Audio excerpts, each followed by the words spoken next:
Hi குட்டீஸ், எல்லோருக்கும் வணக்கம். இன்றைக்கி 3rd ஸ்டாண்டர்ட் தமிழில் மாட்டு வண்டியிலே லெசன் பார்க்க போகிறோம்.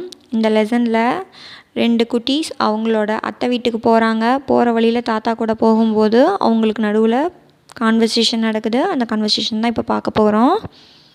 இளமதி, மணவாளன் 2 பேரும் அத்தை வீட்டுக்கு போகணுன்னு பிளான் பண்ணுறாங்க. பண்ணிவிட்டு தாத்தா கூட போகிறாங்க. போகும்போது தாத்தா மாடுகளை வண்டியில் பூட்டி ஒரு வெள்ளை துணியை விரித்து வைக்கிறாரு. 2 பேரும் ஏறி ஜாலியாக உட்காடுறாங்க. மாட்டோட கழுத்தில் மணி இருக்கும் இல்லையா, அந்த சலங்க சத்தத்தோட ஜாலியாக ஜல் ஜல்னு மாட்டு வண்டியில் போக ஆரம்பிக்கிறாங்க.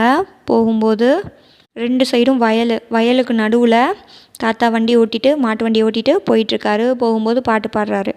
கழுத்து மணி தாளம் போட சக்கரமும் சலண்டோட உச்சி மண்டையில் வெயில் காயும் முன்னே குண்டு குழி பார்த்து ஊர் போய் சேர வேணும் வா வா ஏன் செல்லக்கண்ணு அப்படின்னு பாட்டு பாடிக்கிட்டே போகிறாரு. பாடி முடித்ததையும் ஏதாவது கதை சொல்லுங்கள் தாத்தா அப்படின்னு பிள்ளைங்க கேட்குறாங்க. சொல்லிட்டா போச்சு, கதை என்ன, நான் புதிரே போடுறேன், சொல்லுங்கள் பார்க்கலாம் அப்படின்னு சொல்லி தாத்தா கேட்குறாரு.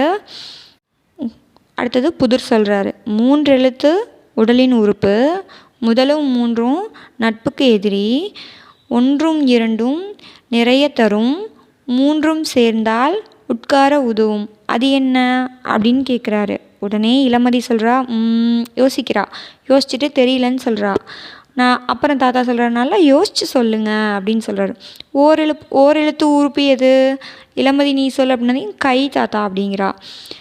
கொஞ்சமாக இருந்தால் சிலன்னு சொல்லுவோம், நிறைய இருந்தால் என்ன சொல்லுவோம், அப்போ பல அப்படின்னு இளமதி சொல்கிறா. மணவாளன் சொல்கிறான், எனக்கு பதில் கிடைச்சிருச்சு தாத்தா, பலகை தானே இது, சரியா அப்படின்னு கேட்குறான்.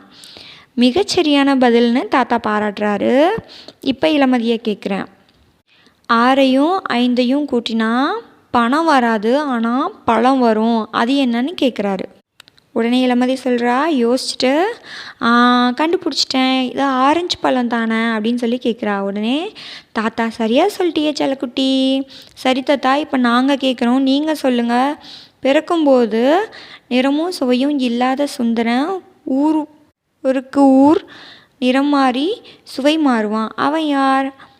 உடனே தாத்தா, அட எனக்கு விடை தெரியுமே தாத்தா, பதிலை சொல்லுங்கள் சீக்கிரம். எல்லாரோட தாகத்தையும் தீக்கும் தண்ணீர் தானே அப்படின்னு தாத்தா கேட்குறாரு. மணவாளன், ஆமாம் தாத்தா, சரியாக சொல்லிட்டீங்களே, அத்தை வீடு வந்துருச்சு. இளமதி சொல்கிறா. தாத்தா, சரி சற்று பொறுங்க, வண்டியை ஓரமாக நிறுத்துகிறேன். எல்லாம் இறங்கி அவளோட வீட்டுக்குள்ளே போகிறாங்க. அவ்வளோதான் இந்த ஸ்டோரி. பை குட்டீஸ்.